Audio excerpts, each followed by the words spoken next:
everything. There you go. Is that good?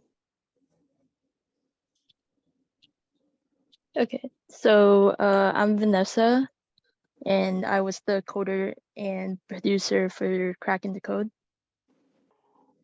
And I am Krana. I am the artist designer for the game.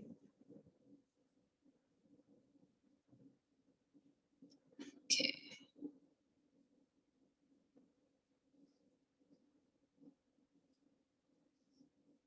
Right. So I'm not sure if the audio is gonna, I don't know if the audio is gonna be heard, but we do have some audio there, some 8-bit. But yeah, so this is our game for a final. It used to be a 2D platformer, but we switched the perspective down to a top-down perspective instead of going flat, like side to side. Yeah, our concept was controlling a main character, having to collect objects that holds some kind of code. So as we can see from the gameplay here, there are some enemies which are octopus-looking monsters. We call them the Kraken. And the obstacles would be, you know, like some tables, some cabinets, some chairs that we have to go through or like go around.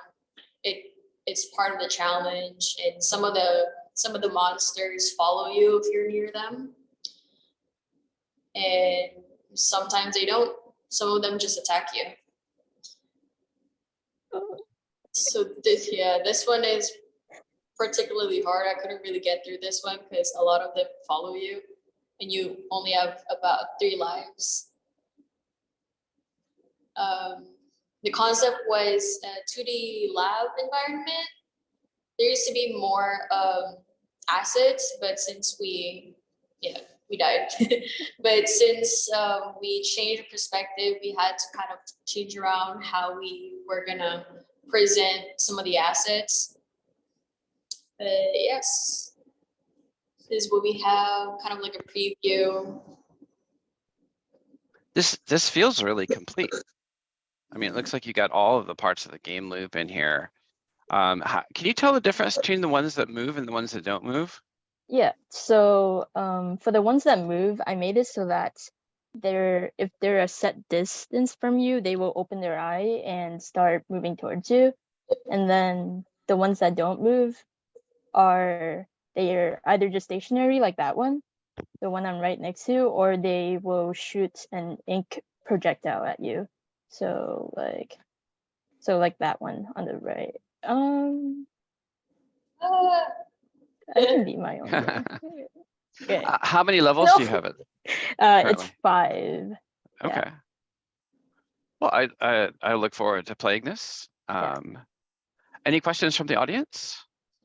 You might be able to turn on the sound by going to share screen settings and share sound under Zoom. Yeah, that would have to start over again though. So it's I listened to the music, but yeah. Oh, I see. Yeah. Oh, you can hear the music for a second. So this is as much for the next people who are make sure that when you share screen that you share it with sound. One of the challenges is that sometimes Zoom shares it so that you hear your audio really loudly, and then it's just really confusing. So I'm willing to kind of go with it. I can hear it a little bit in the background there. Yay. All right. Thank you very much. Thank you. Thank you. Let's Jason and Natalie, are you here? Fetch Quest. Hello, can you hear me? Hello. Yes. Okay, give me one sec. Oh yes, and a quick round of Zoom applause too. Love that. Okay. Are you guys able to see the screen? Yes. Okay. So this is our game. The original concept for it was going to be like one of the old school Mega Man like platforming shooters. I didn't get quite as far as I wanted to in development, but I was able to get that little cutscene in the beginning. We had that little tutorial. I'm not sure how loud this is for you guys, if you can hear it. But we got like a whole first level down. Originally, we also had ideas for like more cutscenes, or like, oh sorry, and then like a whole like boss level. But after kind of seeing about how far we got just during the like draft stage, I kind of had to cut back on, you know, being more realistic with what we could get more or less done. And so this is kind of the current state of things. We do have like a health system, enemies, projectiles, etc. And there's even a little thing if you actually do get here towards the end, but I don't want to show that off because I think Yeah, it's a nice little thing. Leave some mystery. Who was your team on this? I'm the Uh, artist and designer. So, Oh, there you are. Okay. yeah. It was just me and Natalie, Well, and I was the programmer. the art is like, just looking at this, the art is like top notch. And it looks like you got like, you did a really good job in like sort of building out the mechanics. What's the one mechanic that you didn't add that you would really like to add? One thing that I actually had a cool idea for is I noticed I had an error with the projectiles where when they hit something, they didn't disappear, but I could still like stand on them because they had collision boxes. So I had an idea of like, what if I could build my own level with my guys shooting out platforms? But yet Oh, again, I had to focus up on what we had. that does sound like fun. Questions from the audience? So I do want to emphasize that I would like the audience to be a little bit active in this. So if you could just pipe up, I'm sure some of you got like questions or comments. Yeah, I've got Once I some first comments saw- because, oh, sorry. No, Yeah, go I ahead, I'll actually wait saw for you. this when it was in development in one of our breakout rooms too. So to see how it's progressed so far as well is really nice to see. And I did really like the dynamics of the game, especially how the character moves. And like James said, the artwork on this is spectacular, especially some of the pieces in the background, how they look more faded, whereas the foreground, everything is more hyper detailed. It gives a nice sense of perspective as well, even though it is more of a two-dimensional game. I completely agree. All right, maybe a little bit of Zoom clapping here. Thank you very much. Let's see. Yeah. And who's next on the list? I keep switching off the list. I'm trying to add these to the playlist while we're doing this. Luca? Yeah, hi. Can you hear me? Yes. Let me try and share the screen really quick.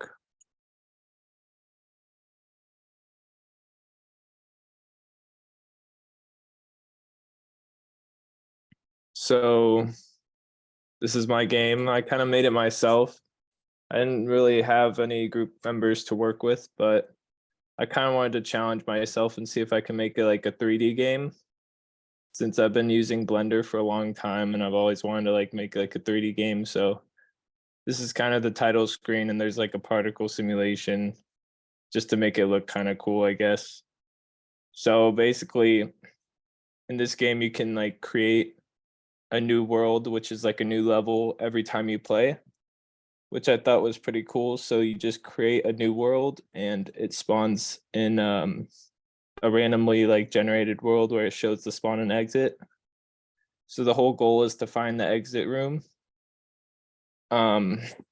You can also redo it, and every time you do this, it creates a new world, and it'll be fun to play because you basically can just change anything you want, which I think is pretty cool. So if you want to make the map size bigger, you could create a bigger world. You can kind of see the outline there. So yeah, it's pretty cool. I'm just gonna click start just to show you what it kind of looks like. So basically, it's just like a maze sort of labyrinth world where there's randomly walls generated everywhere. So you can run, you could sprint, you can look around, but the whole point of the game is to find the exit. And like I said, every level is different. Every time you play the game, it's going to be random, which I think is kind of cool. So I'm gonna like start running around, I guess, to try and find the exit, but sometimes kind of hard. And then one cool thing about the game is that I've added like kind of an enemy, which is like this red metallic ball that kind of follows you around. So hopefully we don't run into the ball, because it will restart the whole thing and we'd have to start over again. So it will just be basically, it's getting kind of laggy because my laptop isn't too good for this, but if you choose the map size down at the beginning, it will probably lag less, but I think it's because I'm using Zoom. Oh, as you can see, there's the ball. I don't know if you guys could see it or not, but Yeah, I can see it. yeah, my laptop is not enjoying this right now, but oh, I think I see an exit. But yeah, so the whole point of the game is to find the exit, which basically is just random as well. So you never really know where it's going to be, but it's basically this like one area that has an exit sign, and you just walk into the door and should restart it. So then you always come back to this menu after every time. So I'm gonna turn this down because my computer is just not working right now. I Well, also I think have like, it was a good what was demo that? so far. Yeah, go ahead. Yeah, okay. And I'll do the emptiness a little bit more. So this creates like empty space, so it's easier, essentially makes it easier. And as well as if you turn the map size down, it also makes it easier to to find the exit. So Brian has a question. He's like, wow, this is really well made. I completely agree. How did you do the code to ensure that the spawn to exit is guaranteed? And I was going to ask you, like, is it possible that it's impossible? You know what I'm saying? Like, will you always be able to find an exit? So yes, it wasn't possible for a while, because like this, it would spawn on the edge of the barrier. I don't know if you could see my mouse, but it would spawn on the edge of the barrier. And it originally was just one door in the block. So basically each block is like either has like a wall in it, or is empty, or has the spawner exit, which is only two, one of each of the spawn and exits. But so it would spawn in the barrier block, which would be a wall that surrounds the whole map so you don't fall off the edge. And the door would spawn in the middle of that, so you wouldn't be able to find the exit because it would be like outside of the world. So basically I just put 4 doors on each of the sides of the block, so that Okay. even if it was on the edge, you would still be able to find it. So yeah. Oh, that's cool. I was wondering if it's possible for walls to appear around it and block it off completely. Yeah, exactly. That's kind of what was happening. So I basically, as you can see, there's 2 doors or 3 doors, but there is essentially 4 on all sides, because if it did spawn in the wall there, you'd still be able to get into it. So yeah. I'm not so much worried about like where the exit spawns, but like, would it be possible for walls to spawn up all the way around it? Like, it sounds like the walls can spawn in the spaces in between. Okay, yeah, they are. I like tried to fix this, but like I couldn't figure it out. So yeah, walls, like as you can see right here, there's walls that are also spawning in it. But there is just blocks. Like every single barrier of the wall is gonna have, like, you can't go past it, but there will be also spawning like 2 different walls in there. So yeah, it was kind of confusing. I always think like procedural generation is always like really interesting and challenging, because you have to account for all of these weird little edge cases. And it sounds like it might be possible for this to be impossible. Like if it spawns a particular way. And what does the player do in that case? Is there a way to an easy way to exit it? Is that You would UI just with have this? to. The only thing I can think of that doesn't work is if this exit spawned in the corner, which it's there's like maybe a 1 out of 200 chance that it would, but that would probably mean that it would be impossible. But other than that, I think it would always be able to find the exit. Maybe Okay. if you turn the emptiness down, there would be way more walls basically, Yeah. and it might be harder to find it, but I don't think it's impossible. So so this is something that I think is worth like looking at, especially if you're interested in procedural generation, to think about like, you know, what are the real edge cases? Like, is there a way that it can come up and be impossible? How infrequent is that? And I'm sure you've played this just a bunch of times, so you've probably seen that it at least it's not very common at all. The thing with a game like this is it looks like it's pretty fast to cycle back into it. So if you get into this place and you can't find it, if it feels like it might be impossible, you can just start over again. Right, yeah. Questions from the rest of the group?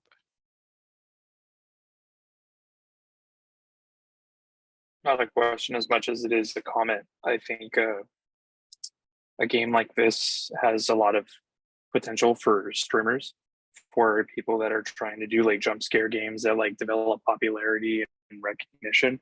Because if you have a game that's always different, it makes it a lot more interesting to navigate, that there isn't like a super big, like flagrantly obvious way to navigate through and play it.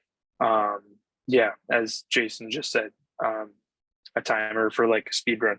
It has a lot of playability options for it. Yeah, in response to that, like I think the new Unreal Engine like had like a new update where they like added a bunch of randomly generation kind of software that so you don't really have to code it, but it's more visual. So they like added like a visual update, so it makes it easier for like people that are like making games to like make random generating like environments and stuff, which I thought was pretty cool. And I might like try and check that out sometime. Is this Unreal, Luca? Yeah, it's they like did like this new update like recently. And I was just like Uh, watching a video on it. I've seen other day. Unreal 5 Yeah. has just dropped code that is native on the new Mac processors. So that's got me a little bit excited. Were you using the visual programming, the blueprints for this? I'm not sure what that is. That's the visual coding language where you like instead of Oh, like Visual Studio, or is no, this it's something else? it's kind of its own thing. It's where you connect things with lines and that sort of stuff, and you get the output of this thing goes into the input. Oh, the of node the area? yes. Yeah, that's node. that's what they were at talking about with the randomly generated new update and stuff. So they added Okay. that. So I had considered using Unreal for this course just because of that, because it lets people abstract some of the coding and lets certain people into it. Unreal ends up getting just enormous. How big is this game on itch? How do I check? How big were the files that you loaded up to itch?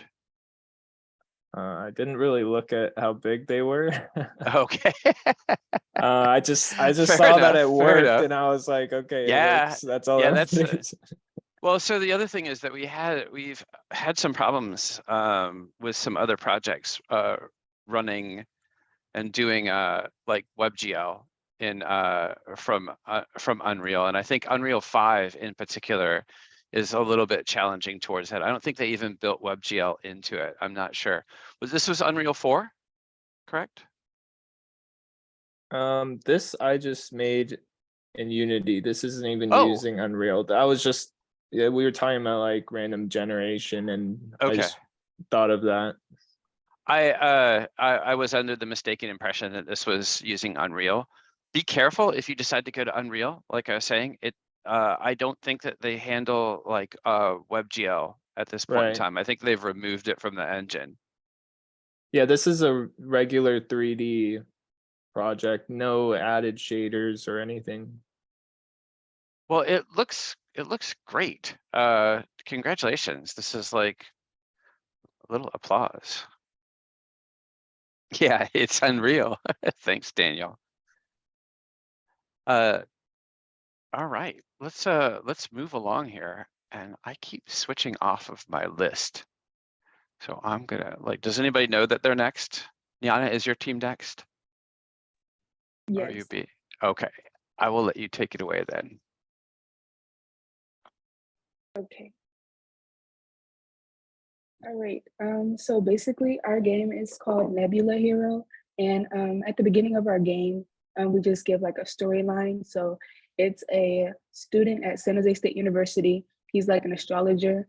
And like the environment is like over time, sorry, I just let like the visuals like kind of explain themselves, but like in the beginning, like we started off with like a really clean environment, and then over time, like we started adding these different like vehicles, factories, and stuff like that that started producing toxic fumes for the environment. And then we took that idea and then we expanded it to like, what can the toxic fumes that we produce on Earth affect the other planets in the galaxy? So this is like Earth after like all of the toxic fumes, and then here's the other planets that like inhabited these toxic fumes, and what this can do for like the other quote unquote aliens if like they were to exist, what happens to their lands. So these are the different lands that we produce, different planets. And then there's this guardian of the galaxy. His name is Galdron in the game. And he is upset that like the humans that were the villains in this game, he's upset that the humans like created all these toxic fumes, and then now we're like bad for the galaxy. So he wants to eliminate the humans. So the astrologer and the astronaut from San Jose State goes throughout the galaxy trying to defeat these aliens and talk to Galdron and try to figure out like how we can better serve the galaxy so that he doesn't have to eliminate the humans. And this is like level 1. And then, yeah, so basically throughout the game, you just go to the different levels, defeat and talk to the aliens, make it to the end, to the Guardian of the Galaxy, and then try to save the world. Nice. This is beautiful. Thank you. And then for our roles for this game, I'm the artist and the producer, and Kevin is the programmer and designer. So we collaborated, and yeah, I enjoyed this project. And I don't know if Kevin has anything to say, like. Yeah, I have nothing to say. What was your biggest challenge, Kevin? The biggest challenge was probably level design. It was hard, like trying to make it interesting, but also not hard. Yeah. Yeah, there's a beautiful balance in there. So so one thing I need you to do is to add a thumbnail to itch.io, because right now it doesn't show up at, and actually if you can drop the share, I'll show you. I just put the link in the chat. Okay. Can you end your share screen? Yeah, there we go. Yeah. So let me show you what I'm talking about here. So do you see this? Oh. Yeah. Okay. So what you need to do is just adjust and add a thumbnail to it. Just figure out where that is, and also like look towards like sort of dressing up what it is that you put in here, because like right now, this is just sort of like naked, right? It's just the image or just the game here. So put a little bit of information about it. You've got like a beautiful lore here. You can like indicate some of that as well. I mean, it's like you've done all of the work on this. So make sure that you take your victory lap with it. Other questions from other folks here? Yeah, Hannah, I love the cutscene. I do want to ask, is there a way that the second time I play this that I can skip that? You can skip the cutscenes. perfect. I love cutscenes, but the best cutscenes feel like they're completely optional to the player, that the player can, like, so if I'm playing it again, or if like, like if I end the game, I want to play again, I may not want to go through it again. Perfect. All right, a little bit of applause, a little bit of Zoom applause here. Yeah, yay. All right, who's next? Let's see, Fred and Edric. Gold Rush.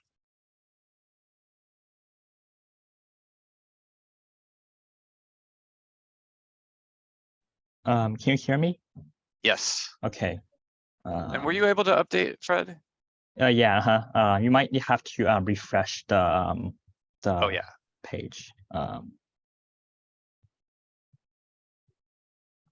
Okay. Take it away whenever you're ready. Okay.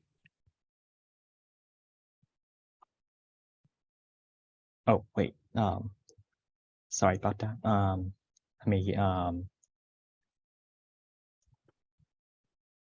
Sorry for the delay. Oh, don't worry. Just That's checking something. Okay. I don't know if you noticed, but I have problems with this too. It's not something that ever gets easier. I see you're in the library still. Yeah. Can anyone see the screen? Yes, and I can hear audio too. Okay. We just drag the. Okay.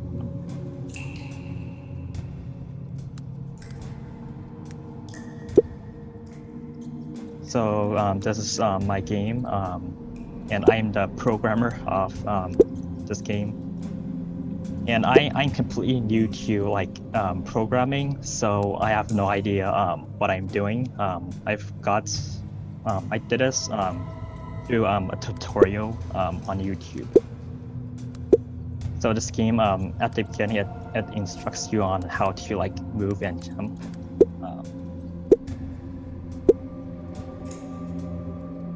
So you're the programmer. Does that mean that Edric is the artist? Yeah.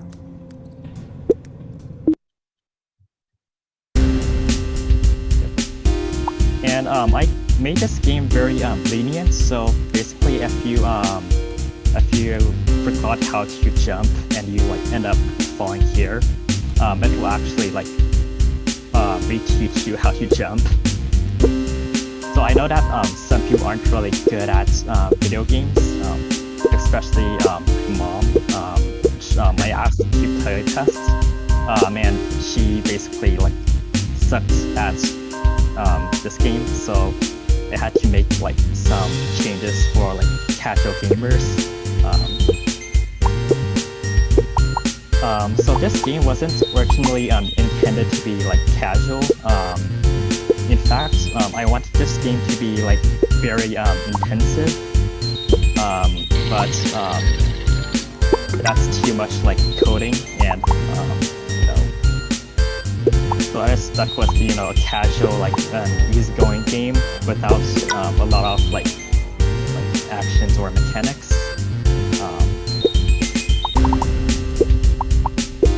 But yeah, you just go around collecting points.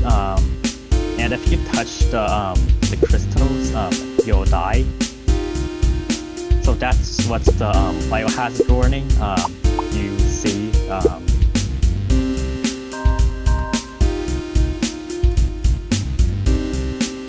And I think I also added like secrets. So basically, here you'll see This is like, great, Fred. Secret area. This is terrific. Don't show us everything. Leave some for us. Okay. Yeah. Wow. So yeah, this is you have to do like a platforming challenge to like complete this secret area, but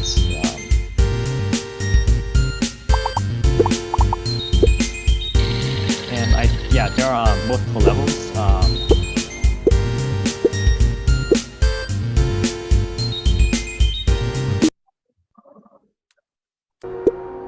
So yeah, this is this one I have trouble with. This is super hard. And it took me several tries to complete, even though I programmed the entire stage. But yeah, moving platforms is like very hard for me. Oops, Yeah, Nice. yeah, and yeah, you basically die when you like fall. And yeah, that's basically my game. Okay. Well, damn, Fred, like this is your first programming project? That's amazing. Thanks. You guys, like both the artworks, the mechanics work, it looks like you really did a lot of like sort of like level design in here and sort of stretched it out. I like I'm with like we got some really good comments in the text. I don't know if you saw it. Like the coin collecting sound is very satisfying. Mhm. The background art is beautiful. That's for you, Edric, I guess. Yeah, I like the background is like from like online. I have the credits on the description. Okay. But yeah, Oh, but well, yeah, that kind of goes Edric against did what I help had me asked for, but yeah. But yeah, Edric did help with a lot of like the animations and stuff. Okay. And Well, like and some of the designs And as your well. primary avatar seems like it's really well put together in terms of like the animations and the way that it's coded as well. Thanks. Yeah, I'm looking forward to playing it. Oh, and you need to add a thumbnail to Okay. itch.io as well. Just Okay. I just put it into the collection and I saw that it was missing that. Other Okay. questions or comments? Just trying to keep us moving here. Fred, this is like an accomplishment. Yeah. Pat yourself on the back. Thanks. Seriously. Oh, did you want to say something, Chris? Yeah, I Christian? had a question. Where did you guys get the music from? It's on the Unity Asset Store. I got these for free for zero price. But yeah, it's on a Unity Asset Store. Oh, okay, that's really interesting. Thank you.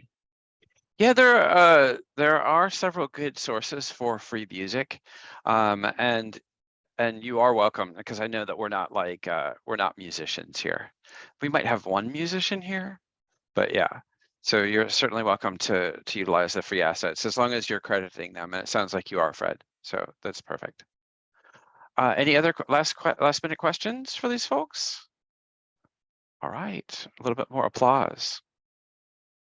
And let's move on to the next one. Amaya and Huang. Yeah. Jurassic Yeah. Escape. And by the way, you need a thumbnail too. Do you I know what think I'm I just added one. Yeah. Okay, I'll refresh my list. But go ahead and take it away.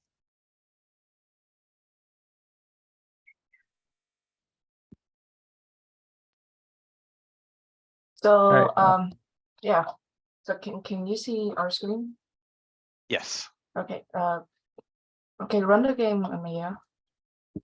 Oh, let's introduce like our roles first. So Oh, I'm sure. Amaya, and I'm the programmer and producer. I'm Yan. I'm the artist and also designer for the game. Hi, I'm Mona. I was the other artist. I did the character design and logo design.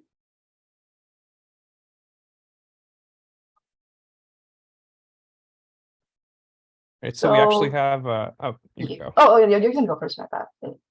Okay, so we have two different game modes, like a runner game and then like a shooting platforming game. And the runner game, it was actually our original prototype, and then we added the shooter as like the next step. So some of you might remember this one. So for the runner game, we basically do a spin-off of the Google Chrome dinosaur no internet game. So as you can see, like it's similar to it, like where you jump and also trying to not getting hit by meteor and also rocks.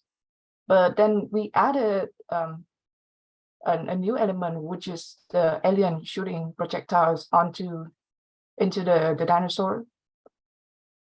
And so progressively, the game is going to go faster and faster until like when you run out of HP and all of that.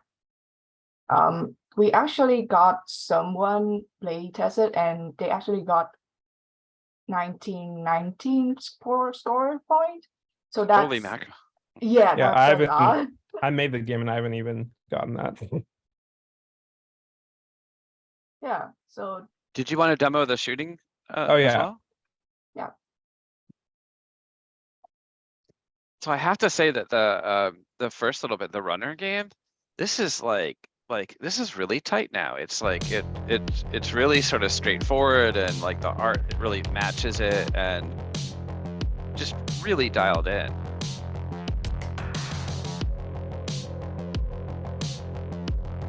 This is kind of fun too. So you're gonna do like a whole Jurassic Park series? Yeah, if we have, if we gonna keep doing it, yeah. Well, We it's kinda fun. like- It's- Oh, go ahead. We kind of added like aliens in the runner game at the start, and then we just wanted to expand on that more, so we added like this next level. Also, the dinosaur has the Tesla coil, so Nice. it should lightning. So once you get the key, you're gonna trying to get to the boss level, which you have to climb over the galaxy skies. This galaxy. Wow.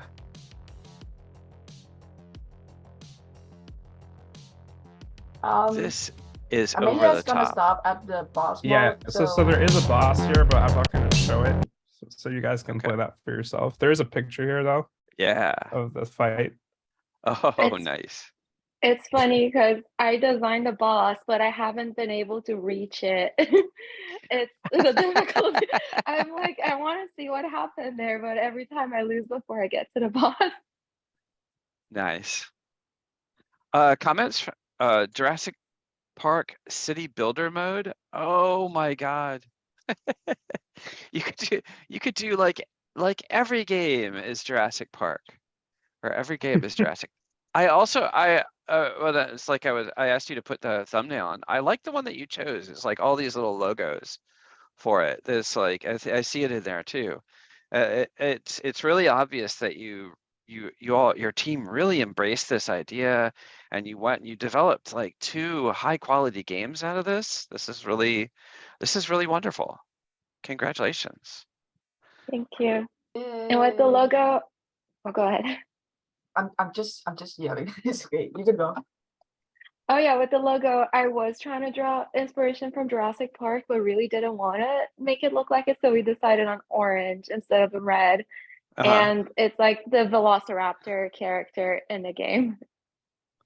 Well, it's there's just a certain amount of charm that just is like that really obvious with this. You might want to make sure that you like forefront the idea that you really do have like 2 modes of play here, so that when in the description there as well. I think it's obvious in the playing of it, that you choose it, but like, man, it's like you've like sort of went above and beyond. You made 2 games. How does everybody else feel about that? Are you all shamed by that? Also, We as all a do. disclaimer, sorry. Go ahead. The music we found on YouTube Studios library, the free library. Okay. Oh, that's fine. And there was a great series of presentations. I announced them a while ago on the music and video games, and it was like I got a chance to actually hear some composers talking about working on video game music, and I realized I didn't push it very hard with this. Man, it just felt like this semester there was so much other stuff going on. But congratulations. I'm really looking forward to playing this. It looks terrific. And a little bit of a Zoom applause, please. Applause, please. All right, who's next on the hit parade? Randy? The quest for the golden word got cut off. Hope you hear me. Yep, I can hear you, Randy. Okay, so my project is the quest for the golden pizza. It's a platformer, 2D platformer game that I kind of just developed on my own for fun. Did you post this into the discussion yet? Yeah. Okay. I may have just missed it. There we go.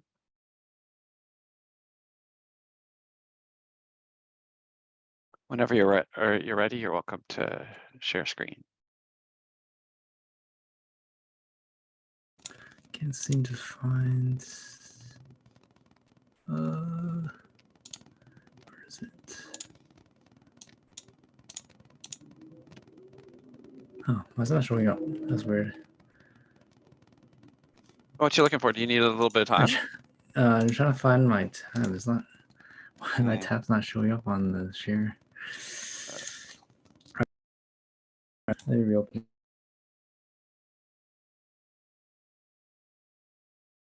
You've muted yourself if you're talking.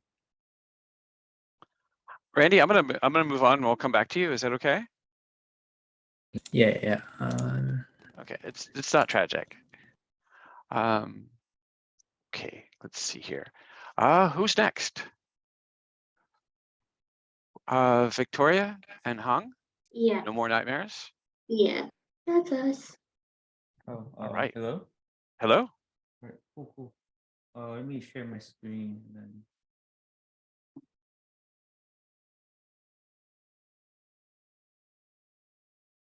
Alright, can you guys see my screen? Yes. Cool. Move this. Cool. All right, so our game is No More Nightmares. It's about a young girl who wakes up one day missing her teddy bears, and then she decided to arm herself with a flashlight through a haunted house to find it. So let me run the game. Then did the programming and I did artwork. Looking forward to I love the artwork for this too. It's just like I love the incidental pieces that you did and the idea for this, just of like, you know, a flashlight instead of a weapon, is just so delightful.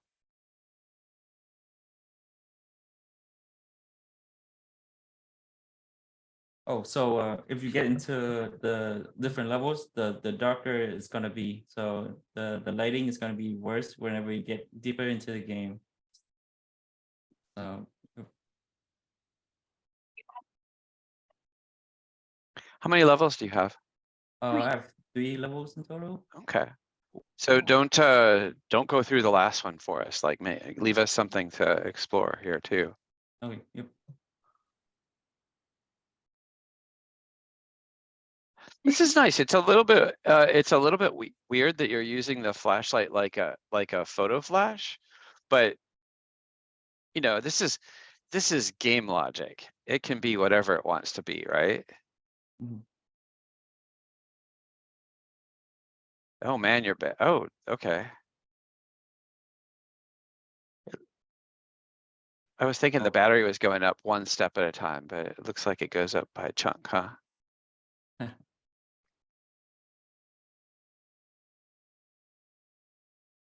Oh, I like that. That's really delightful. Do you have more surprises like that for us? Yes.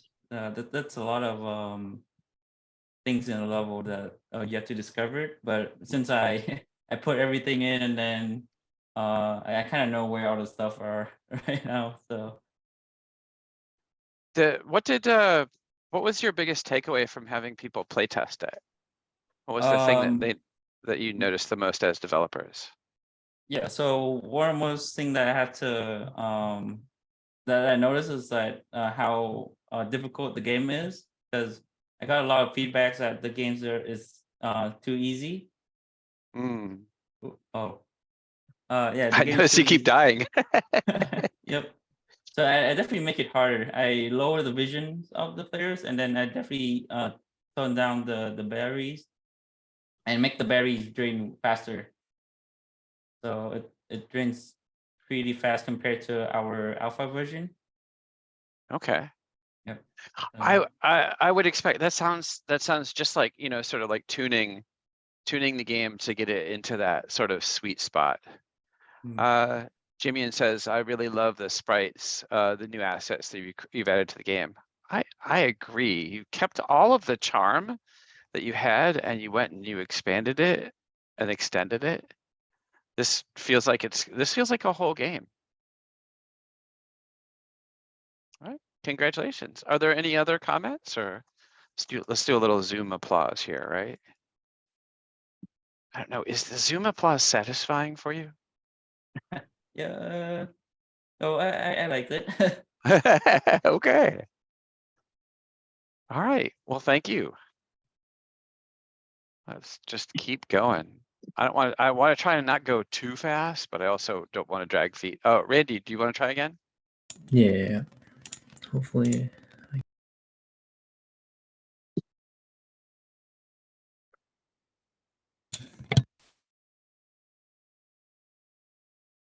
Oh, can you end your share? Oh yeah. Yep. Yeah.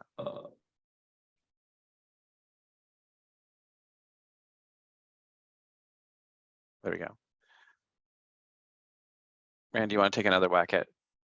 Alright, yeah, got it. I think it's working.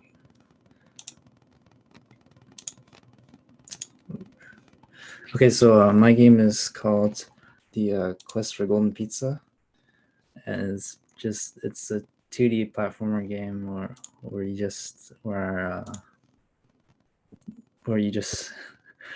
let me just read the description. So join Sir Reginald, a food-loving knight, on a quest to retrieve the fabled golden pizza. Face challenges, meet quirky characters, and uncover the power of the pizza. So when making this game, I never actually made a Unity game before or coded one before. So I wasn't unfamiliar with coding, but I've never learned C# before, so it's pretty fun and interesting experience. And I never thought about all the things that went into making games. There's a lot of collision detection I had to do, and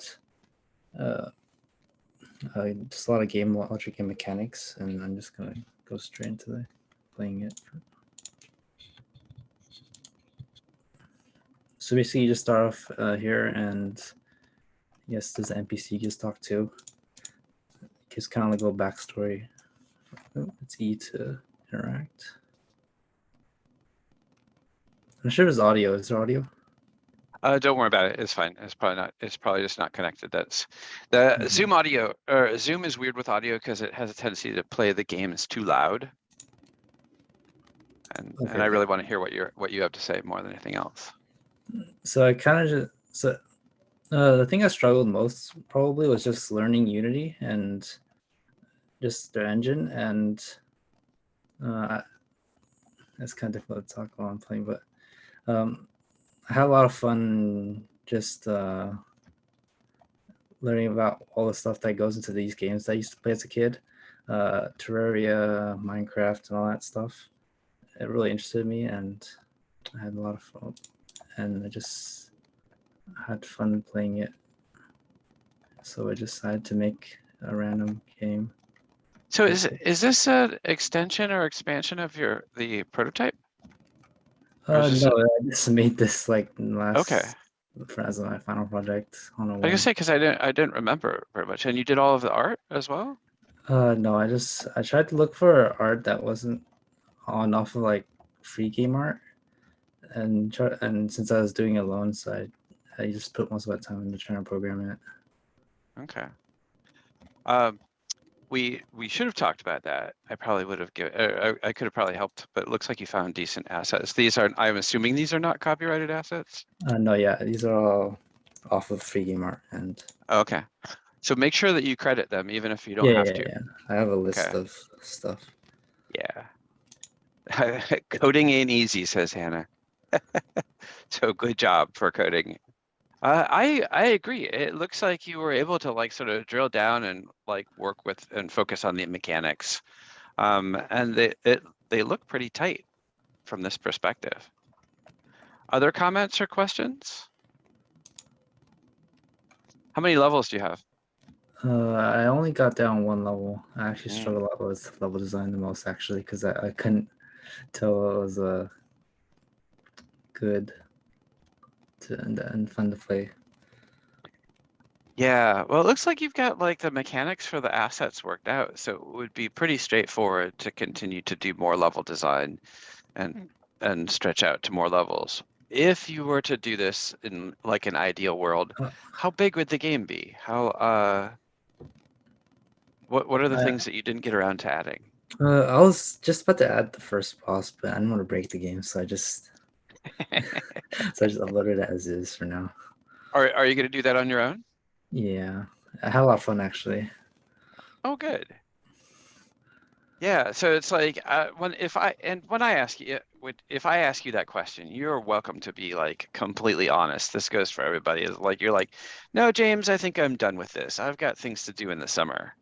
I've got to work on my tan, that sort of thing.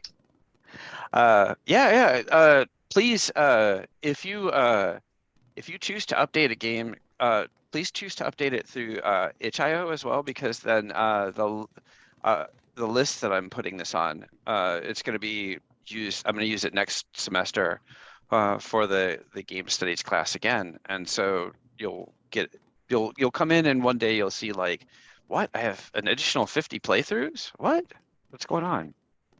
Well, congratulations, Randy. This looks really good. I'm looking forward to playing it. Let's do a little Zoom applause here. Yeah. Hooray. Okay, and I think Daniel, I think your team is next, isn't it? Yeah, I can share through mine. I have to tell. Dexter, yeah. So Dexter, you guys don't have to present 3 times. Just saying. All right, I'll keep that in mind. All right, so I'm Dexter, the producer and programmer in the game. Vince is in there, game designer and artist, and then there's Daniel. He was our sound designer and music writer. Yeah. And also designed the page too. Yeah, I'm looking at the pages too. Can you hear? Yes, it's pretty loud too. Oh, so just be aware. Sometimes it's worth it to mute it, but yeah, I want to keep it unmuted for now, just because Daniel's work won't be able to be heard. So. Oh yeah. Yeah. Fair enough. So you're basically an ant colony trying to grow the number of ants,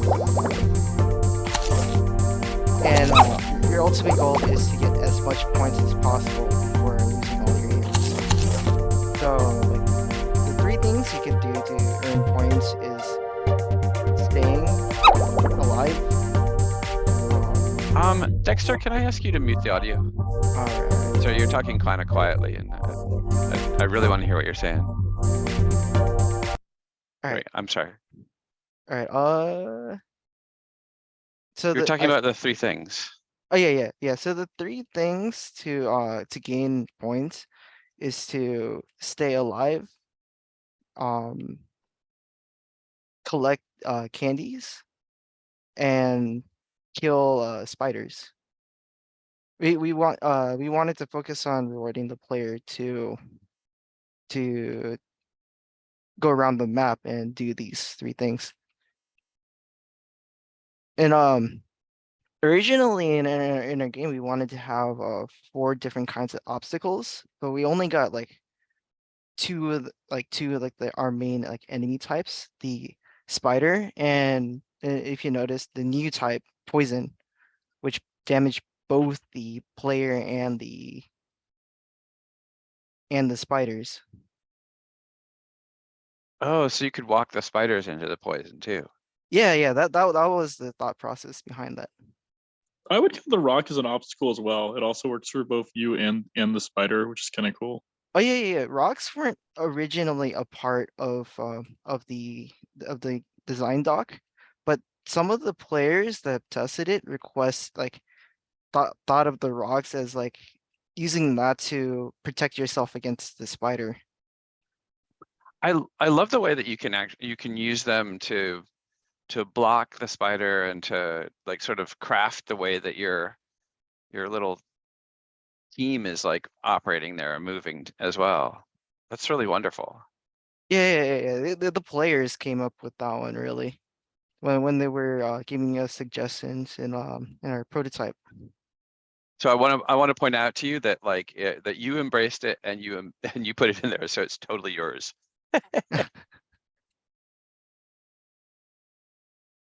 Let's see, what else can we cover? Uh, What, so there's no score for this? Or there is, yeah. yeah, What's the there is, highest, yeah. what's the highest score you've seen? Actually, since we've changed like the balance a couple of times, it might not be accurate to what you have currently. But Mhm. yeah, this is my current highest score, but I've gotten higher in the Unity editor. And is there a correct way to attack the spiders, or is it like? It's really just charging them head on. I didn't have enough time to implement this, but I really wanted to get like some sort of like health counter because Mhm. every spider currently has 3 health, and every Mhm. time an ant comes into contact, it damages them per ant. Hmm. What I was thinking is it might be interesting to, like, if the front of the spider was invulnerable, so that it could just kill ants and like run through it, but then the sides and the back like took damage, so you would have to maneuver around a little bit. And then if you just hit it at the side, you wouldn't lose any ants. Oh It yeah, might be.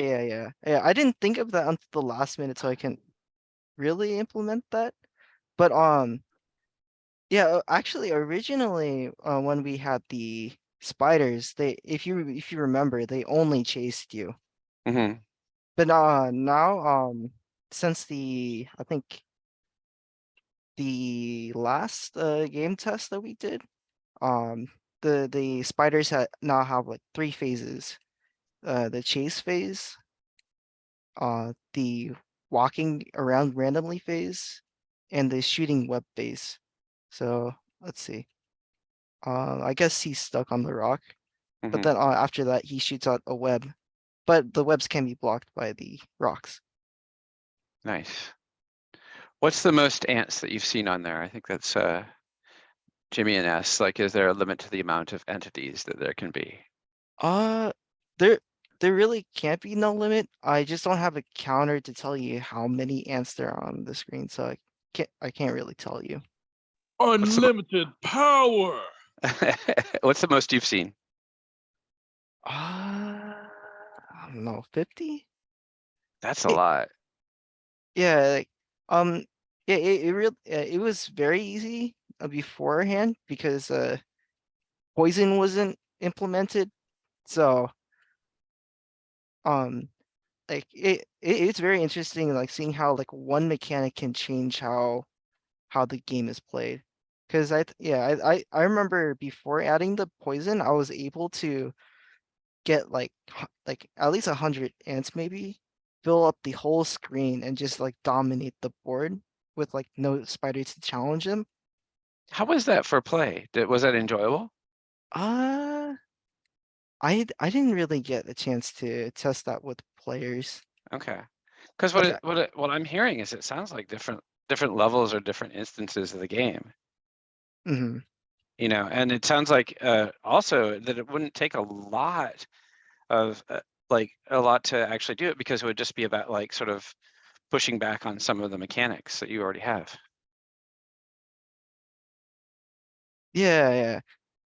Yeah, and with the mechanics too, like there was a lot more that we wanted to add initially in our initial prototype.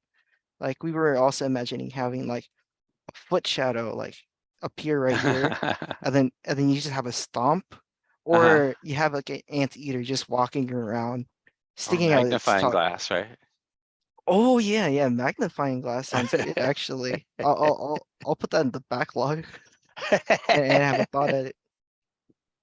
Well, this is great. I love the way that the mechanic just like you can tell how many hit points you have because it's the number of ants you have, right? Yeah, It's just like it feels like it's a very visual and satisfying way of dealing with this. Other questions from the audience? Powell says that there are enough ants to make my skin crawl. Okay. This may not be the game for you, Powell. Yeah, sorry for everyone who is afraid of insects. Like fun fact, we got this idea after rolling a game jam generator and got the and got controlling many. That's how Ah, it initially started. well, that's beautiful because it's like it looks like it was fairly straightforward to implement it. I really like the way that you can use the rocks and the obstacles to craft sort of the cloud of ants as you're moving through it. It would be I would love to see some level design that utilize that. Do you know what I mean? Oh yeah, definitely. Like maybe having like wall rocks, like just block off all like the. Yeah, I was actually playing around with like how to place the rocks. Yeah. Yeah. Well, and thinking about like, okay, can you squish them down into a column to get them all through this like little narrow pass? That sort of thing. Like if all of the candy was on one side of the board and it was just like this really, really little narrow pass that you had to go through, you'd have to like sort of craft the shape of your ant colony to get through it. Does that make sense? Yeah, yeah. I could Probably see what you not. mean. But you've got like a lot of things that are just sort of like built into this, just based on the mechanics that you have working here. Congratulations. Thank you. Yeah, that's cool. I do like that idea. It'd be cool. You could like, I know what you mean. You like make it more narrow or like widen the ant colony. That's an interesting idea too. Yeah, I mean, I see you doing it, like when you just run over to a wall and that sort of thing, and it like sort of squishes out your group a little bit. You have to have like a mechanic that like a button that like widens or like narrows it. That would be like another option added. That'd be cool though. But yeah, future idea. Nice idea. Lots of really cool stuff, or like right now you got like a little scout up at the top there.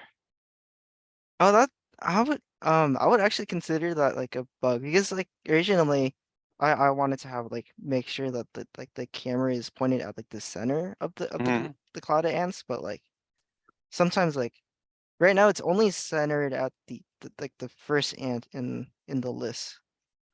Well, and maybe it's my desire to turn this into a puzzle game as well, or something like that. But if you could set it up so that there was like a scout that was like running out ahead, and they could then trigger something, and then that way, then you wouldn't be putting all of your ant colony into danger. Oh yeah, definitely. There's so much here. Yeah, there's so much here. Congratulations. This is terrific. Any other comments from the audience here? Multiplying ants is really cool feature of the game. Yes, I agree, Evie. I just want to say I think it's cool the way it is right now at the state. It has a lot of potential to be like molded into like various like things. Like it's a pretty good game on its own right now. Oh, it is. Yeah.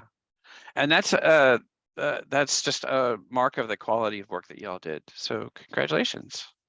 A little Zoom applause. Yeah, I'd say this is the most fun version to play, so I'm glad this is like our last version. All right. Does it need to be our last? It doesn't need to be your last. You're welcome to keep going. You're welcome to change and build your team out or whatever. You're welcome to take it over to the Game Dev Club and continue it there, or elsewhere. Just whatever makes sense. We'll call it the latest version then. Okay, that's fair. The most recent version. Homero, I think you're next. If you're ready to go? For sure.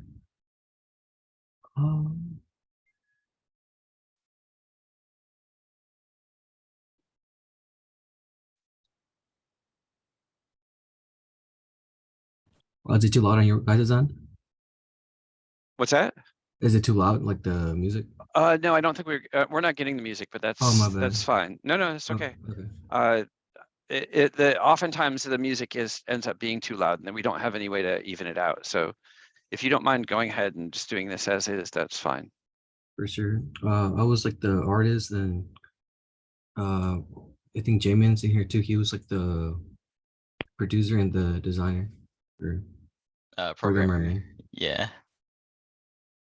Oh, there we go. Yeah.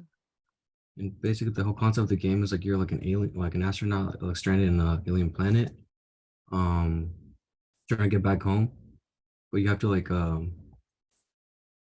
kill these aliens to get back home. So you can jump and then you can shoot. And if you fall in here, it's basically like a little death pit, and we have like a little, what do you call it, a little game over screen as well. And actually it works. Nice. That's such a good quality of life thing. And the one thing that that's kind of hard, like a little like difficult thing in the game we have so far right now, at this point, is like the jumping aspect of it. As there's like different mechanics when it comes to the jumping. So when you really press like the space bar, it goes by fast, but if you actually hold it down, you kind of float for a little bit, like this sort of gravity. Oh, nice.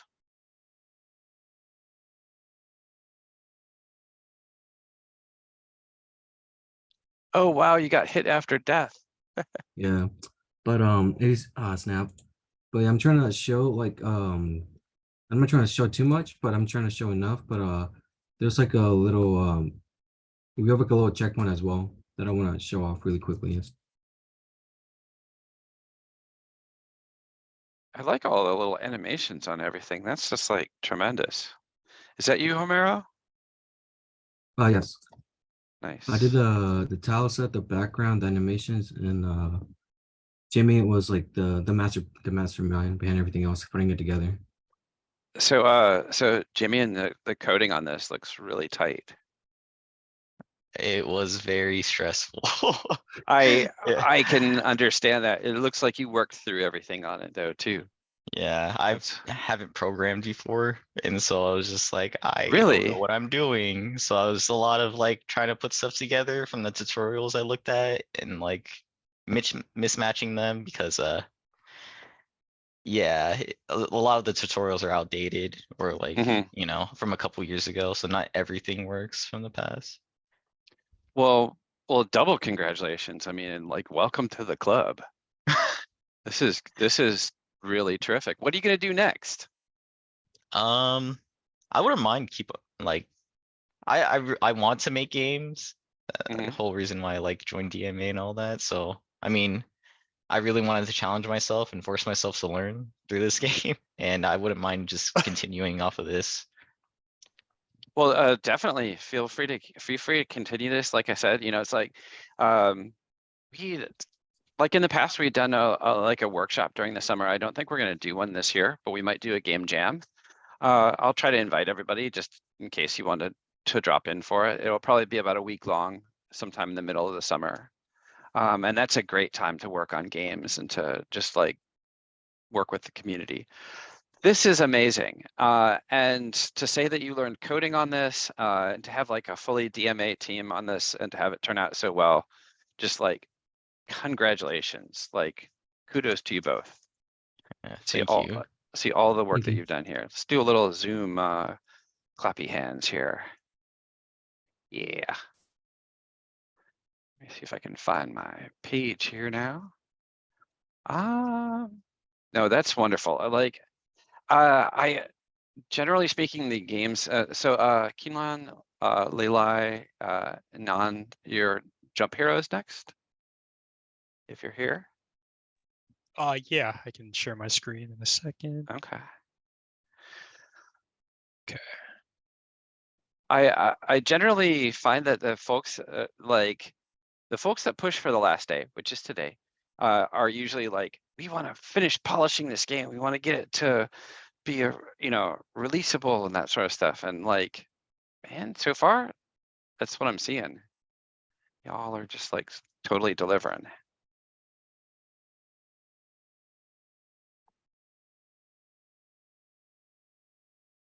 Are you able to see my screen okay? Yes. Awesome. Okay. All right, so our group's game is called Jump Hero, and we essentially made this game sort of like it's heavily inspired by the popular mobile game called Doodle Jump. So I'll go ahead and run this game.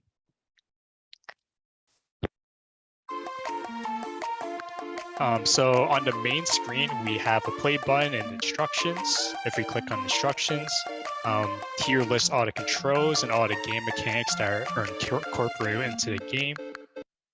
I'm gonna turn this volume a little lower. Can you hear the volume okay? Yes. Awesome. Okay, so I'll go back and play the game. So this is essentially an endless level. Like you just want to try getting as high as you can, but you want to try avoiding all these obstacles as they can lower your points. So if I touch this bird, for example, I lose 3 points. And if I touch this bullet, I also lose some points, 2 points.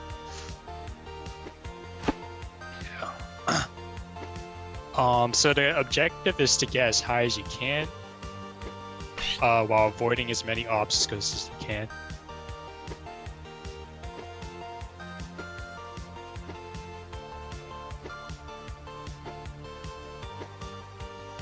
And if you touch the spike, it will end your game, or it will automatically restart.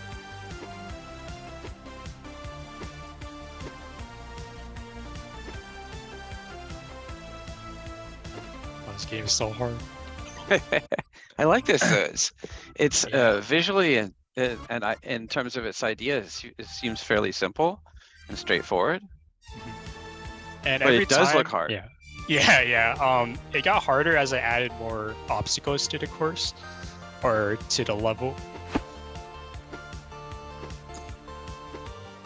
And every time you touch the lightning cloud, you lose 5 points. So you definitely don't want to be landing on the lightning clouds. Oh, no.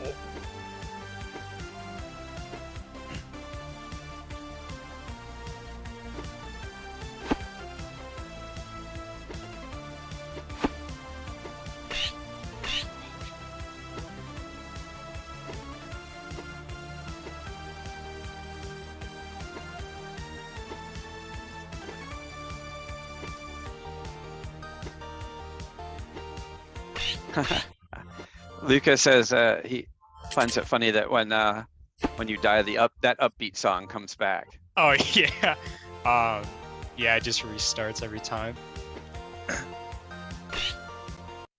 And then if I want to go back to the main menu, I can press the escape button. Okay. And what's the highest score you've seen? Back when it was a lot easier, I was able to get a score of 187.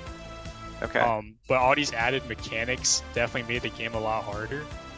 So the highest I've actually gone was only 50 so far. Because a lot of the mechanics cause you to lose points. Mm-hmm. Oh, yeah. Yeah, so that's an interesting sort of perspective to take, and you don't see a lot of games that are deducting from your points along the way as well. Yeah. How do your players respond to that? Are they like? So, back in our previous, the previous iteration of the game, they said that the game was a little too challenging. I tried making it easier by having the platforms more spaced out. Before, it seemed like the game was pretty impossible sometimes because the platforms were too close to each other and it might be too hard to get to the next platform. So I added some spacing towards it, but the addition of adding these new obstacles definitely made the game a lot harder in my opinion. So I might have to work on spacing out these obstacles a lot more. Yeah. I think I mean it's like this feels like this is like the real challenging area, and if you're going to be taking away points from the player as they sort of move along, I think you want to let them experience as much of it as possible. So maybe start out really simple and then just start adding those things because you've got plenty of them. Just start adding them to it and let them go as high as they can go. Yeah, definitely. Yeah, I see you like in the sort of shuffling around in the bottom here, right? Yeah. And I don't hold out a lot of hope for my abilities in this. Yeah, I definitely start out easier and make the level progressively harder. Uh-huh. Yeah. Well, this is terrific. I mean, I love the kind of I love seeing like new game developers because they don't do the things that everybody expects, and so it's really a chance to try something like this out. You know, it sounds to me like you're gonna want to dial it. You want to actually dial it down a little bit. Yeah, I think I made it a little too hard now. So, you know, this is one of those games that I see that like people, you play it and then you lose. And the idea is that you want to feel accomplished enough that you want to play again, right? So if you jump in and it's just really hard, then you may not play it again. But if you go in and you're able to like sort of edge up a little bit and it feels like you're skilling up a little bit and learning it, then you come back because the challenge is at the right level. Yeah, that makes sense. Well, congratulations. This is beautiful. I mean, are you gonna do another revision of this maybe? Yeah, I'll probably look into it if I have time. Yeah. Nice little summer project. Yeah, for sure. All right, well, congratulations. Let's do a little applause here. Woo! Wonderful, wonderful. Okay, Hannah and Christopher. Bardacious. Bardacious. Let's do it. Hello, What? Hello? Hello? I can hear you. Oh, am I hearing? I can hear you. Oh, okay, nice. Oh, okay. You gotta position the critter. Okay. Yes, our Position the honorary critter. member. He did a really good job play testing for us. Yep, she did all the work. Oh, He carried. it's nice to see her at the end of the class too. I remember seeing her and being surprised at the beginning. I'm glad she was able to stick with us. Yeah, she's gotten much bigger. And we have a third tooth in now. So Oh my God. everyone should feel honored that baby has had 3 teeth in the span of this semester. So been crazy. That sounds like a game all in and all of itself. And no instruction manual. Absolutely. Well, welcome everyone to Bardacious. Let me play through a little bit. So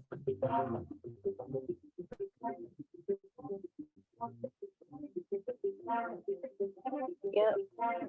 As programmer, we got a little bit rush time and stuff. So we're able to get some of the stuff done. It's like we have like mainly like about 3 levels kind of ways, but like still kind of works in progress. So it's like a 2D platformer. 2D platformer with a little bit RPG elements.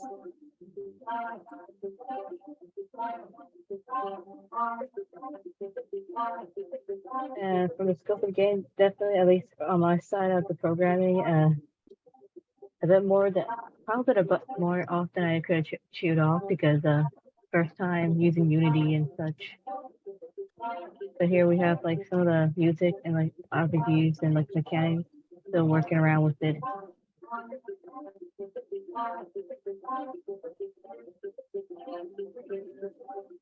Well, I really like the art, and I'm really, Hannah, you like kudos for being so persistent with this.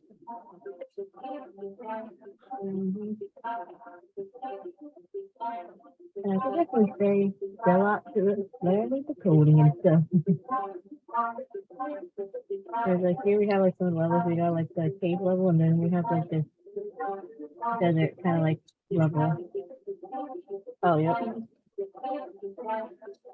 Those are fun. Like little water buffalo things. And I could definitely consider like at least in terms of progress and stuff, it's like definitely it's not the most refined as of now, but it's like definitely working a bit on it just to Actually, refine more. can you mute the audio because it's competing with you here, and so it's making your voice cut out. All right. Oh, that's right. So yeah, I'm sorry. Can you say again what you were saying? Or at least in terms of the project scope, for the coding side, definitely, yeah, struggle. First time using Unity and such.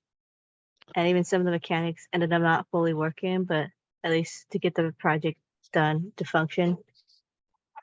And I've said this before, and it's like I always marvel at like how cruel it sounds in the end. But this is what game development is all about. It's about like realizing, you know, what skills you have, what you can actually get accomplished, and then trimming it down into this minimum viable product, this thing that you can deliver that can show it off. And I mean, credit to both of you, because I know what a struggle it was to get through it. But this looks really good. Thank you. How do you feel about the final piece? There's definitely some things I felt like time management was definitely a thing because other classes interfered and stuff and life stuff. But I guess that's just part of life. But at the end of the day, it's like to at least make sure to get a working product, even if you have to like keep cutting it down. Like That's the role of the producer. Keep making it smaller until you can actually do it. And that's that tiniest thing that actually meets the goals of your or the objectives of your project. That's what you got to go for. Well, congratulations. This looks really good. I'm glad to see that you guys held together as a team too. Yeah. Oh yeah. Let's do a little bit of that Zoom clapping thing.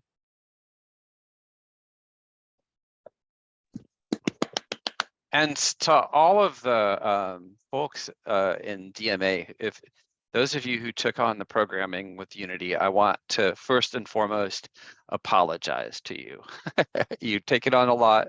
I want to let you know that I really do appreciate it. That I think that you're actually stretching and taking on the things that are going to make you marketable in the future. So, you know, I'm sorry that it was a struggle, but like I said, it's like we've succeeded. So Eric and Christian and Haroon, are you all ready? Yeah, we're ready. Yeah.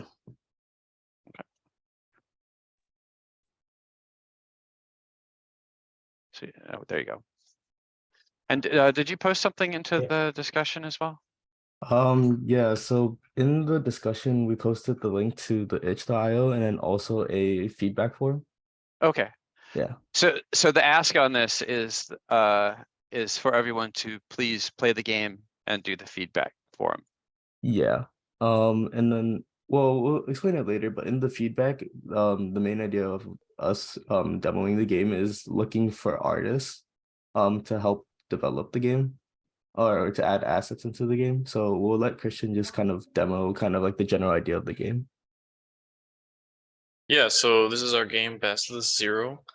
And the sort of setting for the game is you're a tech worker at a large company and you're in this office area and you're working on a secret project that the company is working on, and it involves AI.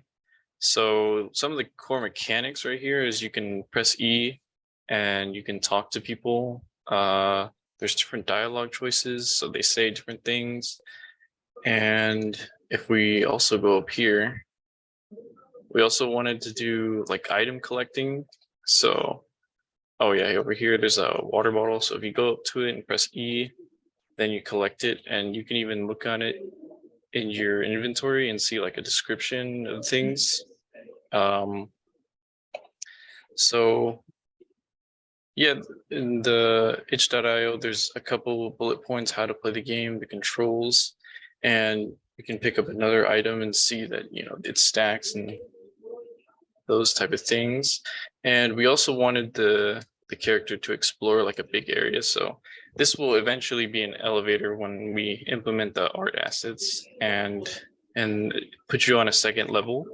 And so if we go back, then there's also some other things over here that we can discover.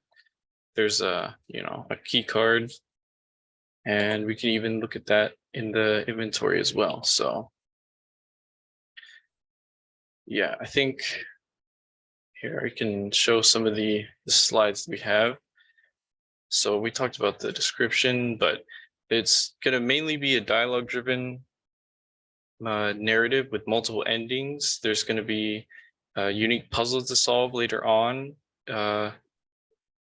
And Eric can talk about some of the artworks. Yeah. So basically like I said, what we said earlier, we are looking for artists to basically develop assets and make assets to put in our game. So we have the general idea of the game. We have a mood board and concept. So like right now what you saw was just level 1. We want to basically go kind of for like this dystopian feel. And like the premise about it is just like this very futuristic, like unknown, like horror. That's like kind of what we want like the art to feel. It's to basically just heighten like the horror element or psychological horror. And then we have like, oh sorry, can you go back to that?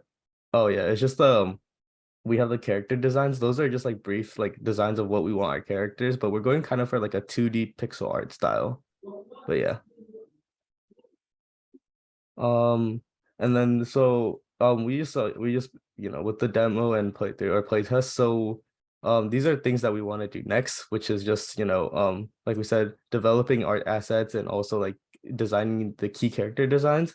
You're mainly going to be playing as the main character, but there are going to be a lot of like different NPC interactions that we also want to design, as well as like adding assets for the environment to basically make it feel more like creepy horror-esque kind of thing, like a lot of tension. But yeah.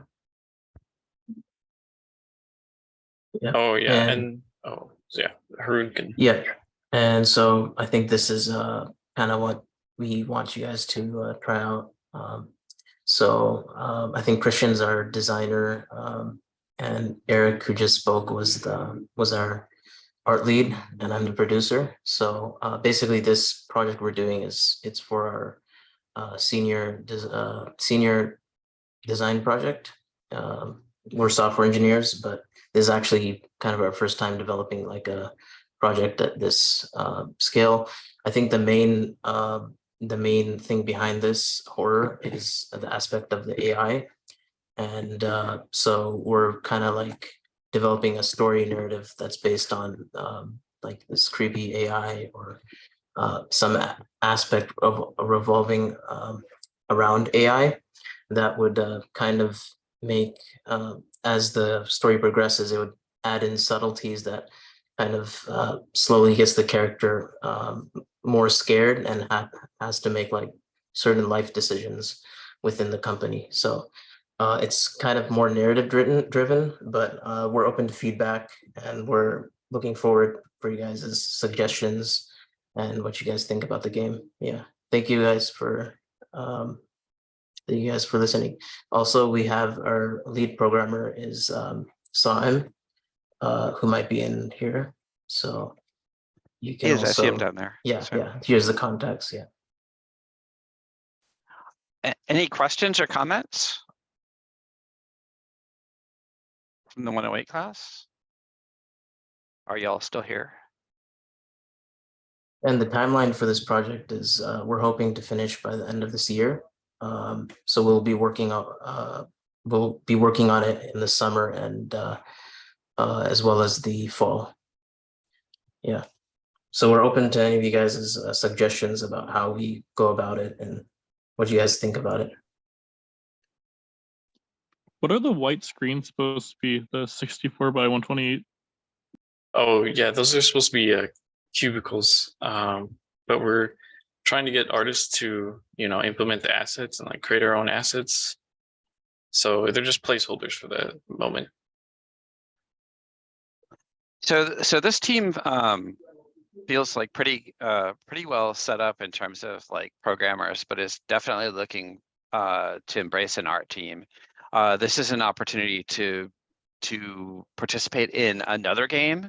This game will be published. It'll be published on itch.io as well. But there's like another full semester of development for this. So if you're interested in this, you can contact me or you can contact the team directly. No other It's also- questions? I'm sorry, go ahead, Haroon. It's also relevant to today's time. I mean, because emerging AI is kind of the big topic of the the news, and as well as it's going to affect our jobs and our prospects in the future. So it's a good it might be a good thing to delve in if you're into this type of stuff. Yeah. All right. Thank you, Team Basilisk. Quick little round of applause. And then I Clap, skipped over clap. a bunch of people, didn't I? Yep. Paul and Tao. Yeah. Are you all ready? Oh yeah, I'm ready. Is Tao here? Yeah, I'm here. Okay, cool. I'm gonna share the screen now. Video clip.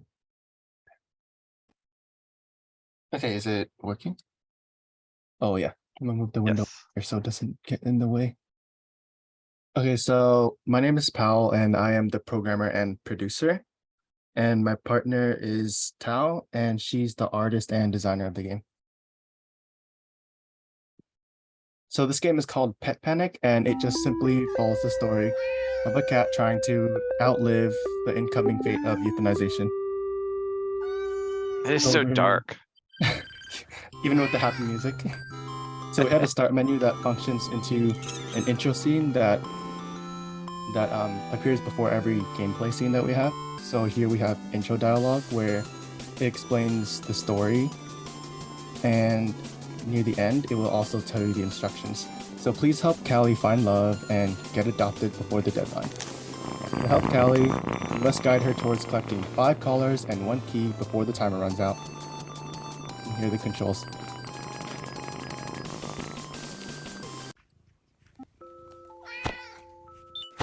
So the basic goal of every level is to just collect all the items needed in order to progress down the story.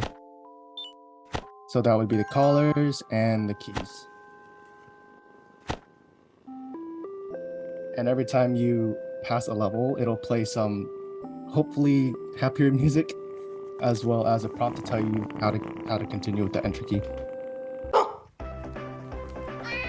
In this level, we decided to add a dog to add more variety of characters that you can control. So this is Josie. She just got to the adoption center, but her chances are not good. Pit bulls take 3 times longer to be adopted and are 40% are euthanized yearly. Please help Josie find love and get adopted before time runs out. And for each level, we also added different music to add on to that variety.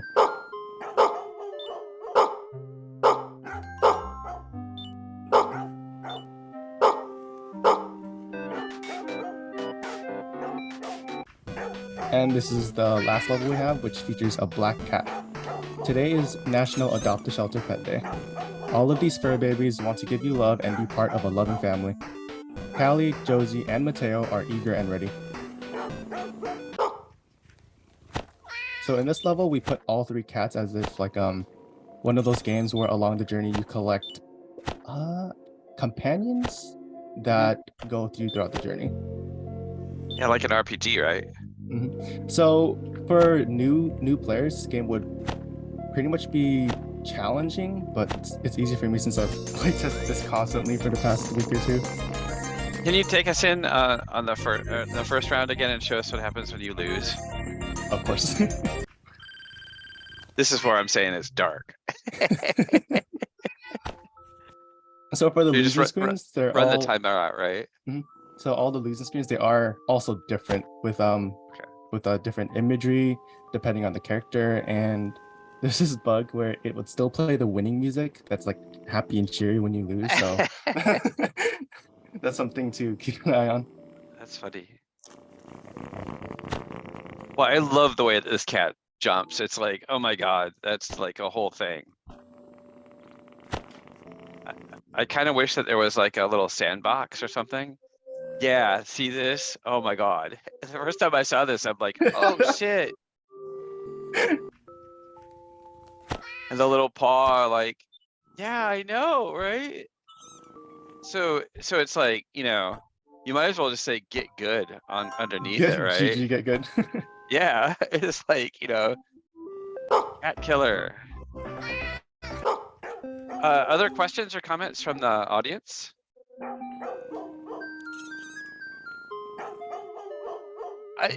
you've got like so many different little pieces that are woven together here. I love that.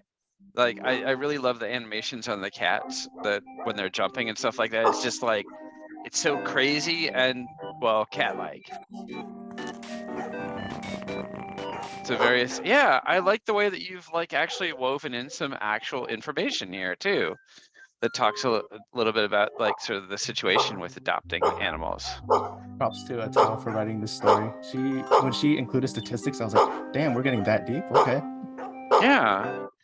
Well, and it's useful to see how something like this can actually then be part of the game, right? And sort of like help the player in terms of the journey as well, and not feel so heavy-handed. Congratulations, this is wonderful. Thank you. Any other comments? That cat, or the cat can fly. Yes. The dog looks like Odie. It's a very serious topic with a cute game. I completely agree with everything. All right, little applause. Clap, clap. Yeah, there you go. Thank you. Thank you, Paul. What was your biggest challenge in doing this, Paul? Because it's like, I don't know, were you who was your programmer? I am. Okay. Learning Unity this time around? It's my first semester using Unity in general, and I had to use it in 2 classes this semester, so they both taught me a lot. Oh, so you had some support in another space as well. That's good. Cause like you're like the third person who's mentioned this. And again, you know, well, the way that these things work is like, I'm sure you see that there's like a lot of really challenging little bugs with it. But the thing is, you finished it, you're done, you can move on and take all of this into the next Unity project that you do. So congratulations. What was your biggest challenge as a new programmer? Just like you mentioned, the bugs, trying to actually eradicate them. And sometimes like when you fix something else just like happens too. It's like, dang, it just keeps, they keep cascading sometimes, but when you actually get them to work properly, it's just like very satisfying. Yes. Well, are you a DMA, Paul? Yep. Okay. Yeah, well, congratulations. It's like, again, I think you've like done something to help yourself in your career. And now Unity is going to be in your CV, right? Oh yeah. Totally. You're like, oh, there's no way I'm taking 2 classes in it and not putting it in there. All right. Well, thank you. Ryan, your team is next. I think you're the last one here as well. Yes. I'll do a last call regardless, just in case there's somebody in here. But Ryan, your team is up. And Richard.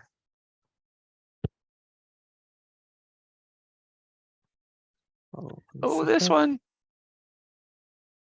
All right, so our game is The Trials. It is a fox game where the fox is trying to make it to the end and reach adulthood in his family.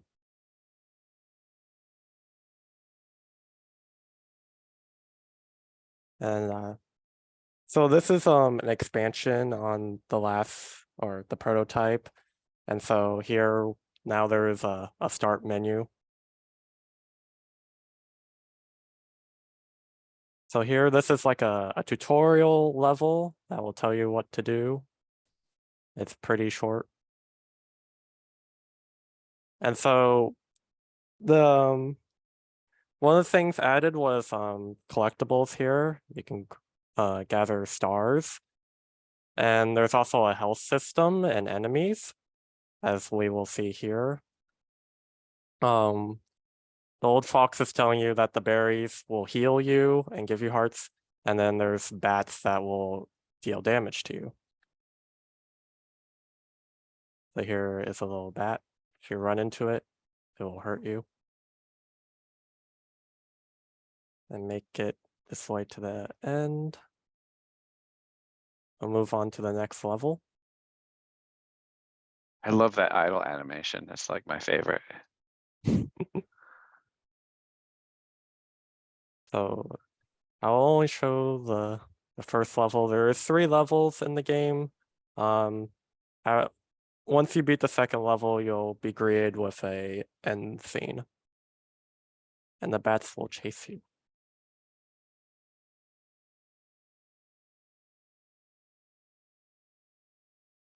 Is that a stingy power up? The what? It looked like there was a little power up there where you gained like half a health level or something. Yeah, that's the berries. That's so stingy.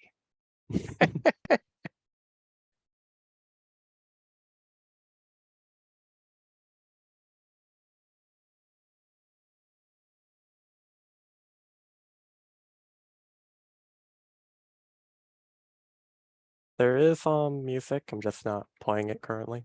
No, that's okay. Because if you do that, then when you talk, it competes with the audio, and Zoom has not managed to figure out how to deal with that yet, so.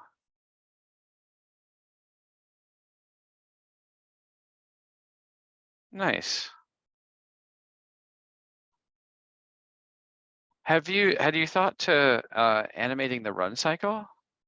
Yeah, I did try to work on that a little bit, just haven't gotten it perfectly down yet. Okay, because like I said, that idle animation is just so delightful. Uh-huh. It really is wonderful. Yeah, I wasn't happy with the walk animation either. Well, so then you end up with a walk animation, a jump animation, a turn it, you know, be careful, it can get out of hand. How big is your sprite? Most things are 32 by 32. Okay. I decided to keep things simple. No, and that's a good choice, I think. Well, congratulations. This is really delightful. Looks like you've got the entire game loop here. Comments from the audience? What does the fox say? Yes, because we have like experts here, right? So Ryan, Mm-hmm. what does the fox say? Nothing. So you got a strong silent fox. There you go, Bao. You've learned something new here. Well, this is really excellent. I totally see like you've like managed to refine it from the prototype. What would you say is your I don't want to say proudest accomplishment, but the thing that you're happiest with in this last month of development, since you built the prototype and then you spent another month working on it. What's the best thing you did in this last month? I'm just happy the game is like there's a beginning, play, and an end. A full. Dude, that's good. That's a good answer, because that's the kind of thing that a lot of people were not able to have in their prototypes, right? Mm-hmm. So congratulations. Let's do a little bit of applause. Oh, and I need a thumbnail in the There should be in the itch.io. I can show you. Oh, the itch.io. Okay, yeah. So itch.io, when you put it into a collection, if you can turn off your share, I'll share again here.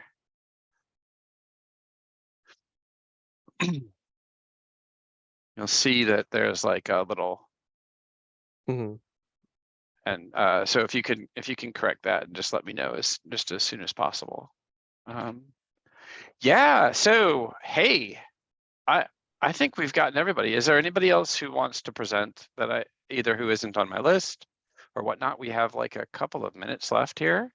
Last call. I just had a essay. I'm not sure if I should present that.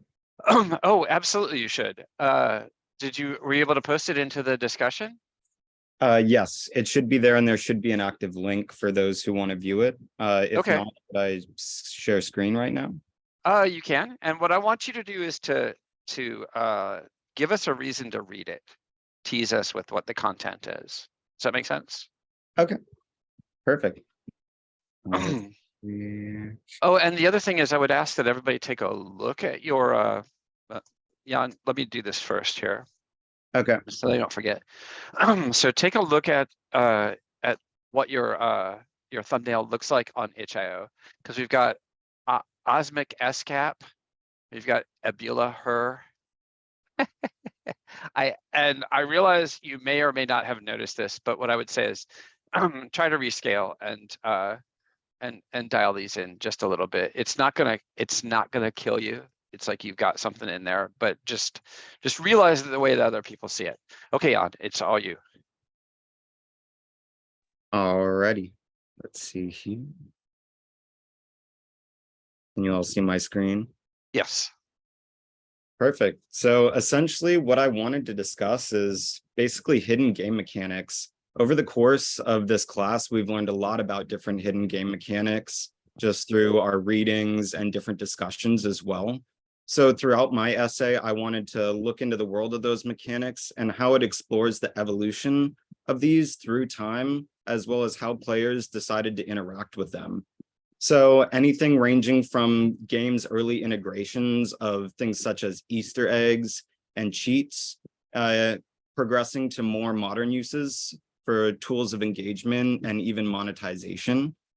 So throughout the essay, I also discuss how game developers use psychological techniques, things such as rewards, even social pressures being, very evident, and then things that keep players enticed, as well as spending money. We learned a lot about how, freemium gaming and things of that form have a large impact on certain players. So I start to dive deep into different sections. First off, I titled the essay, What You Don't See. As they're all hidden game mechanics, I figured that would be kind of a nice title there. So I start off with a little bit of context on the rise of technology and how gaming became increasingly popular as a form of entertainment. And through those, advancements and that progression, so did a lot of things that needed to be more immersive and captivating and complex in order to keep players intrigued. So due to a lot of these advancements in tech, it generated a wide variety of ways for developers to increase those games' complexities. But that also created a lot of other ways for artists and developers to have fun with the games. So I start off with talking a lot about Easter eggs in early gaming.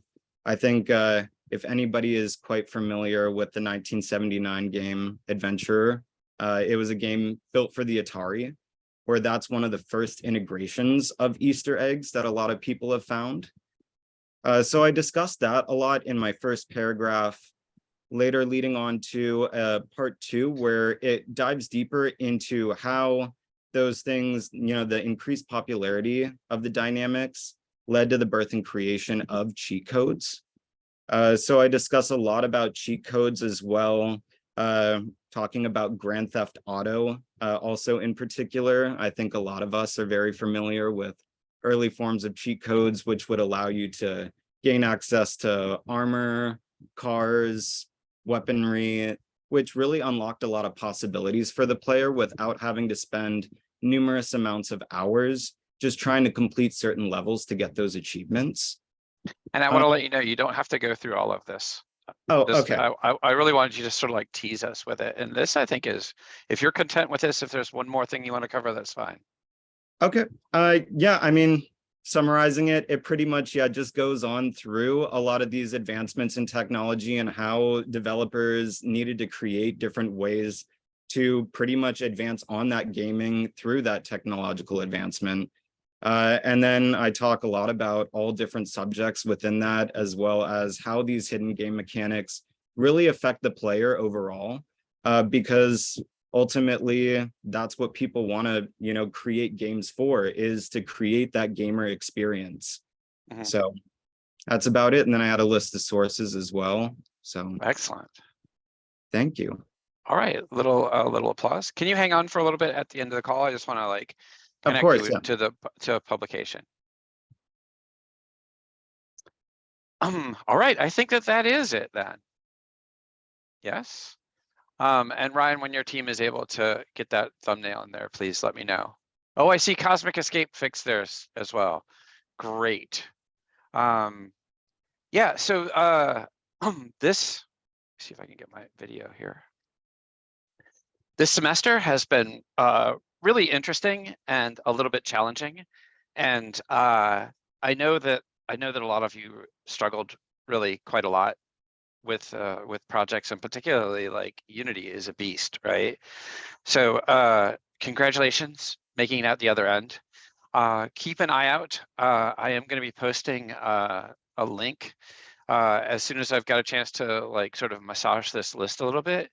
The option is going to be if you've missed feedback, like if like say you were trying to give feedback on one of the sessions, but it closed because this discussion closes at midnight tonight.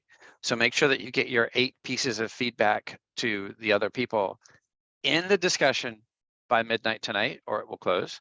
And then probably tonight, maybe tomorrow, I'm going to launch and offer you a couple of days to do additional feedback. It will be about giving making comments on the itch.io games. So it'll be like about logging in with your itch.io account, leaving comments. One of the things that this does is this actually helps the different games be discovered on itch.io. And it's kind of a nice way. And so if you notice that there are comments on your games, one of the things to consider is to reply to them, especially if they're asking a question or making a suggestion. That sort of leans in the direction of developing a sense of community. But with that, I think I've got like 1 or 2 things left to finish grading in Canvas. That should be done tonight. And I'll be sending out a note saying like, hey, look at your grades. Make sure that what's here is you're happy with what's here. That'll kind of be like our last call. Are there any questions or comments as we end this call? I'm going to go ahead and turn off the recording.